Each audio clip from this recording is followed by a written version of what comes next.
Hello everybody, this is Hero, back with another Dragonflight video, and I want to talk to you guys a little bit about Resto Shaman. Now, Resto Shaman has been getting a little bit of, what should we call it, bad rap going into Dragonflight. People are saying, even myself included, it's not at the top of the tier lists. It's not, it can't perform the way other healers can perform.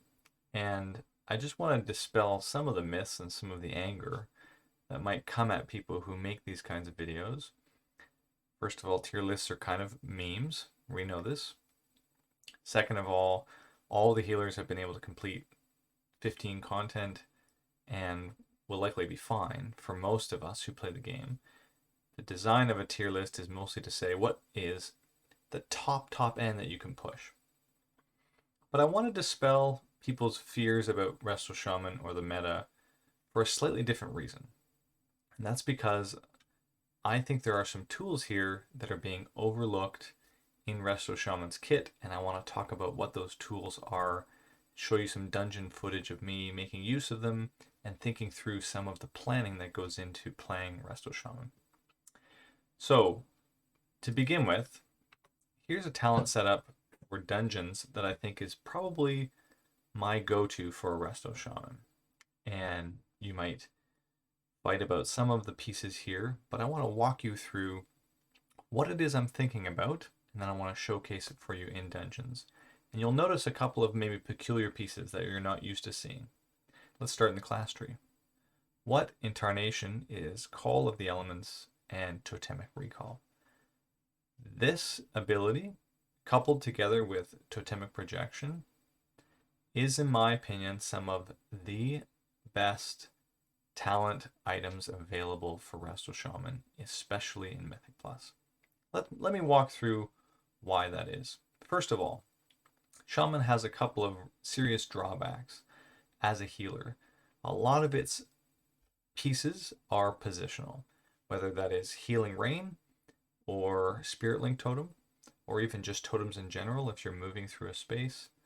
There's a range issue, often a very short range issue. If you look at what Spirit Link Totem says, all allies within 11 yards, and that's taking advantage of Totemic Focus, so usually it would be even smaller, gain the benefit of Spirit Link Totem, which is a 10% DR and health sharing. Really powerful cooldown, except if people move out of it, it's completely wasted. So in Mythic Plus, you often get like one, maybe two ticks of this, and then your range guy finally gets in range.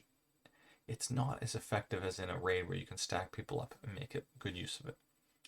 Same thing too with Earthen Wall Totem, which is probably even worse. Earthen Wall Totem, first of all, the effect is hard to see if you're a player and you're not the shaman, so knowing when you're in Earthen Wall and when to stay in it is difficult. Even PvP players try to have to talk through putting down Earthen, stay in Earthen, stay in Earthen, these kinds of things. In Mythic Plus, it's even worse. If you step out of this, you start to lose a lot of value because it's a stacking buff, right? You're gaining health, it's draining it from the Earthen Wall Totem. However, you put these two pieces together, first of all with Totemic Projection, which is a 10-second cooldown that allows you, so I'll show you here, to move around your totems, including your Spirit Link Totem and your Earthen Wall, and you can just toss it over here somewhere else. This ability is on a short CD. It's enough that you can get two casts out while Earthen Wall is down. Can get you so much extra value out of especially Earthen Wall Totem and Spirit Link Totem. It's somewhat relevant for other totems if you're moving between packs and you want to bring them forward, like a Healing Stream, or if you want to bring forward some of your utility totems like Earth Grab or a few other pieces. But the main purpose for projection is to reposition your Earthen Wall Totem and your Spirit Link Totem. It gives major benefits to these two spells. Second, Totemic Recall. This is a kind of weird ability. It's a 3-minute cooldown that resets a totem with a base less than 3 minutes. This applies to a number of interesting pieces. First of all, it applies to Earthen Wall Totem. Second of all, it applies to Healing Stream Totem, or Cloudburst if you have Cloudburst. It applies to things like Stone Skin, which we'll get to in a minute, Earth Grab, Wind Rush if you wanted it. It applies to your Mana Totem, not to Mana Tide, but it applies to Mana Spring Totem if you had that one. It applies to Poison Cleansing if you wanted to use that. What's the takeaway for this ability? How do we use this? Well, you can have multiple totems down if you use this ability. And if you use Creation Core, you sort of amplify the effect for the 3-minute cooldown, so you make it even burstier, where you can have 2 things cool down, or you can lower the cooldown, which I think is probably a little more appropriate overall, unless the dungeon calls for it, and just get this back more often. But watch this, guys. You can have you ever seen this? You can have 2 copies of Earth and Wall Totem down at the same time, and both of them stack. You can see up here in my buffs, both of them are stacking. This works in a dungeon setting. If you use Creation Core, you can have this effect both your Earth and Wall Totem and then another totem. So you can have currently 2 healing streams out. If you had Creation Core on, you could have 4 healing stream totems out, and they would all be working, all side by side by side. Now, this doesn't really work with Cloudburst, because Cloudburst changes your icon and forces it to reset or burst the totem before you can toss another one down. But if you take Living Stream instead, you get a huge stacking buff on Healing Stream Totem over the course of its duration. And this gives you a couple of very fascinating options that you'll see in the middle of the dungeon. So to begin with, these are pieces that I haven't really seen people making use of, and maybe I'm just not opening my eyes, but I found to be the core to what I'm thinking of as a new playstyle for Resto Shaman, especially in dungeons, which is essentially leaning really hard on Riptide and Totem use. So you can see here we're going to play Primal Tidal Core, Ancestral Awakening. We don't mind Undulation because we get surges, but we're staying away from Stormkeeper stuff. We don't really need the Stormkeeper meme. You can take it if you want. Call of Thunder is good because we do good damage with Chain Lightning. But it's all these other pieces, things like Earth Living Weapon, which are just passive benefits. Things like Deeply Rooted, because we're casting lots of Riptides to get bursts out. Things like Ascendance as a big CD and AG as another CD to line up together. And then, as you'll see, we just essentially spend most of our time in healing on Riptides, casting Healing Stream Totems, and casting really big Earth and Wall Totems. And all we do is press Surge every once in a while to top people. And if we don't need Surge, if you really need a big CD, you can do a Nature Swiftness with Healing Wave, which is a good combination too. You Riptide into a Healing Wave. I think this is a boss where I did some Healing Waves. I can't remember. Hopefully it is. It's not. Anyways, you can see here, even in this other dungeon, Riptide and Healing Stream just doing so much work. And the beauty of this playstyle is you get to do a lot of prep work ahead of time, knowing what the burst profile is that's coming out, and either using your recalls to slap down extra Healing Stream totems or get down a couple of Earth and Wall totems preemptively to build up stacks. You can move these around to make sure they're still useful, so you can throw down 2 totems and then you can move them over here and they're going to work, both of them together, stacking up. If the group has to move from here over to here, you just step in and get both buffs. All of these pieces, guys, make for a really, in my mind, satisfying type of gameplay. So there's a couple of other pieces that I'll talk about as I move into the video now, but just as a baseline, this is the kind of style I'm thinking about. So let's get started with a few pulls. I have 4 different sections of this dungeon to talk about, and it's only a 10. I did a 13 before, as I showed you, but that's kind of not relevant. I really want to just showcase the pieces I'm using. So the one thing that I want to talk about as we move into this pull is Stone Skin Totem, in my mind, is a really, really valuable piece that doesn't get talked about a lot. And the way I mostly try to utilize it is get my Cap Totem out to stun mobs, and then as soon as that is done, I want to toss out Stone Skin Totem. Or vice versa. You begin with Stone Skin Totem as the tank is grabbing mobs, especially ones at melee.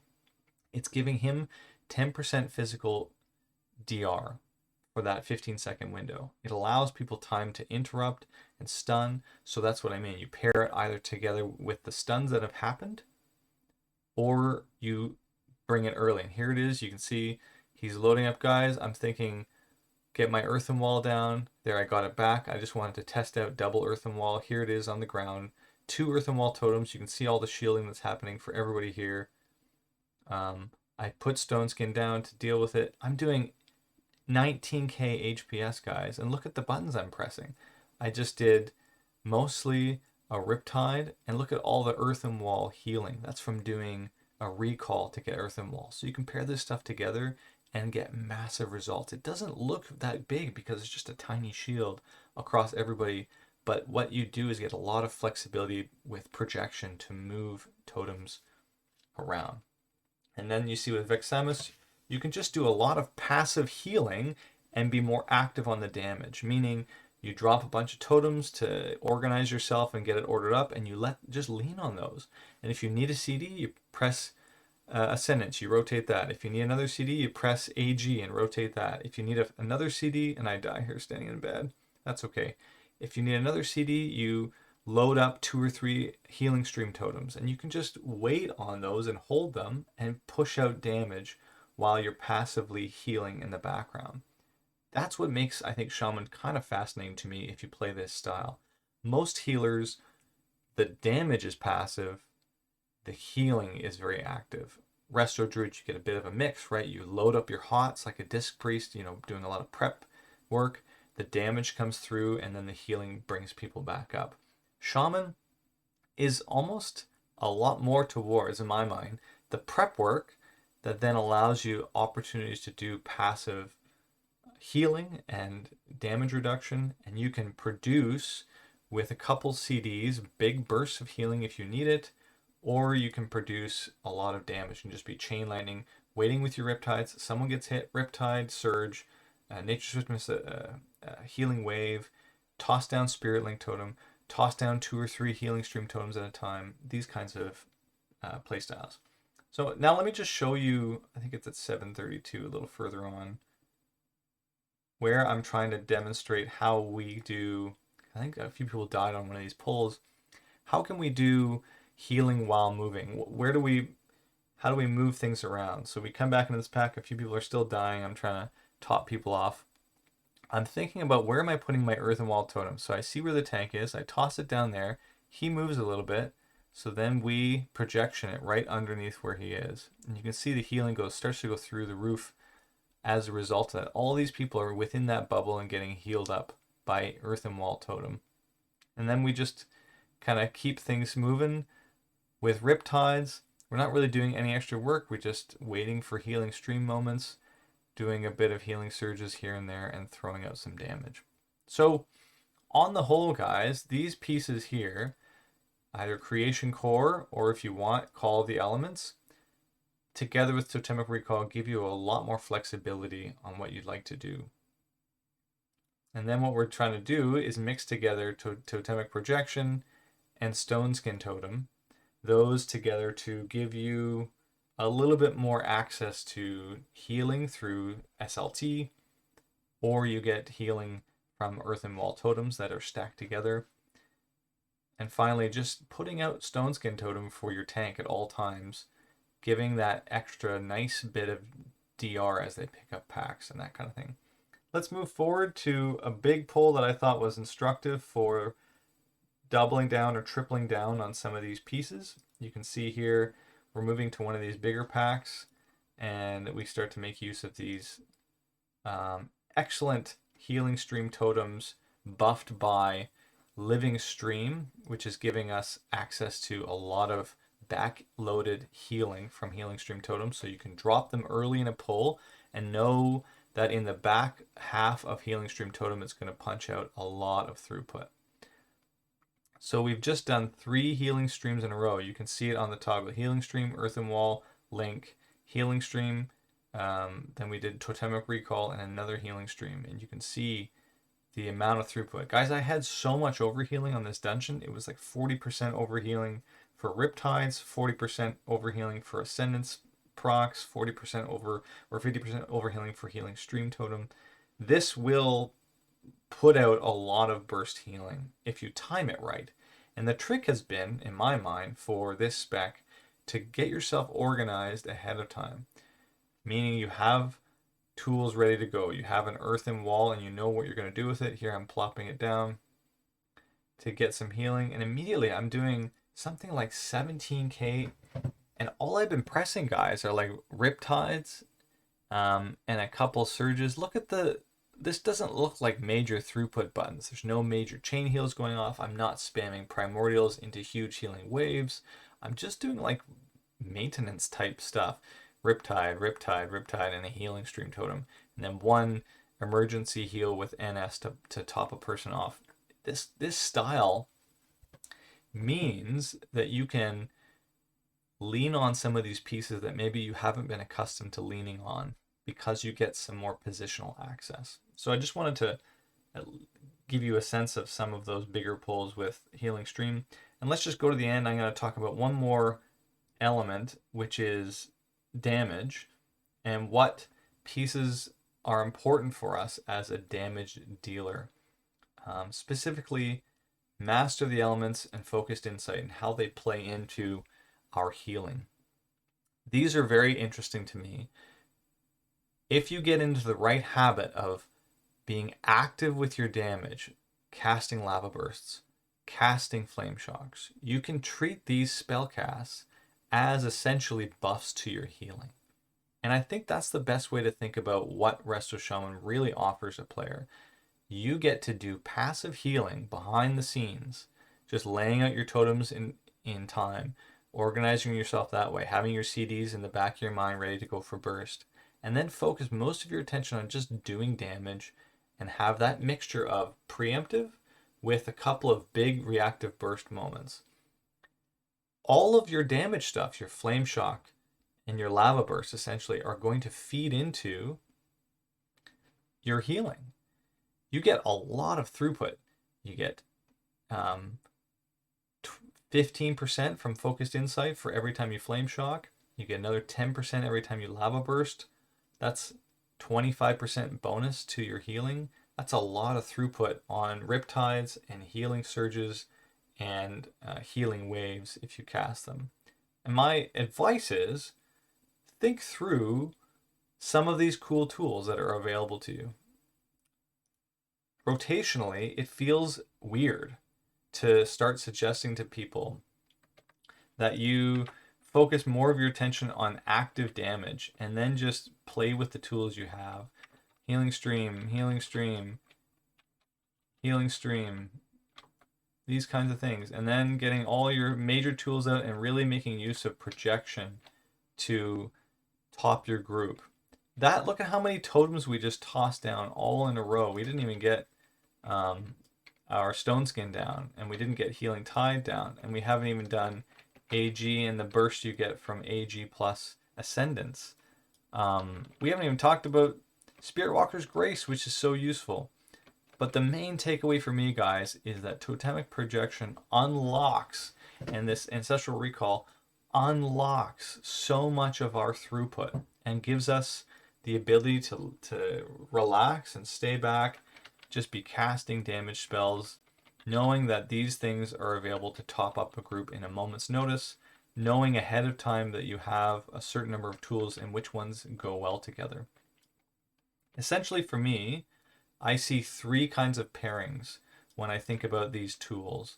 I see Healing Tide pairing nicely together with Earthen Wall, and if you need it for extra DR or damage, Totemic Recall with Earthen Wall. So those are always a nice combination together, and it goes nicely with Healing Tide. That's a good enough throughput threshold that you just have to Riptide as one sort of burst damage event. So if you're thinking about big bursts from like tyrannical bosses, having double Earthen Wall and a Healing Tide down should be solid. If you're thinking of another big burst option, having 3 healing streams down or 2 healing streams down, if you've used the double Earthen Wall is fine. But having 3 healing streams down is pretty solid throughput in the back end. And then pairing things like AG with Ascendance for big burst, or if you get Deeply Rooted to go off, pairing that with AG and just firing off Riptides, that's also pretty solid for to top people off really quickly. You'll get a lot of work out of Earth and Living Weapon. You'll get a lot of work out of Ancestral Awakening. The playstyle seems really strange to me, but I like it. You get a lot of tools on the preemptive side and on the burst side to pair together, but largely it's just a DPS spec, just waiting in the background, firing off big damage, and sitting back and relaxing until you know what kind of damage event is coming out. You can all, like, Shaman's Mastery is so fascinating to me because in a dungeon setting at the beginning, you get tons of burst healing at targets that are below, and you just lean on Earth Living Weapon to top people off passively. A Riptide, and then maybe you need to fire off a Healing Surge, maybe not. If you really run into trouble, you can just lean on your Nature Swiftness and just blast people. 111,000 healing. Did you see that number? Healing Wave heals you for a crit of 110,000. That's half my mana bar on a Nature Swiftness 1 minute CD. Yeah, I know it's a 1 minute CD, it's not always available, but it's basically like Swiftman, right? So you have the tools. What's going to hold Shaman back is largely misunderstanding how to use them. So knowing that you have access to double Earth and Wall Totem and knowing it's going to be always effective because you can move it around. Not overusing your tools. So knowing it's okay to use AG and Ascendance together because you just get a lot of burst healing to top the group, but not overdoing it. Knowing that you can probably get Earth and Tide together with a couple healing streams, and that's enough. So you've got 3 totems pushing out a lot of throughput here, and you don't need to worry about spamming surges. You can just go right back to getting buffs on your next healing occurrences. These are the sorts of things that I think are going to allow you to succeed as a Resto Shaman in a world that kind of hates you right now and is thinking you're garbage. Try the totem build, see what you think, play with it. It's a little bit finessey, meaning you have to really prepare yourself and know where the damage events are, where the tanks are likely to move to get good usage out of them. But when you start playing with projection, guys, I'm telling you, it will pay off. It will feel really good. Let me know what you think in the comments, guys. Thank you very much for tuning in. If you're a doomer on Shaman, you need not be. Give some of this stuff a test. We'll see you again next time.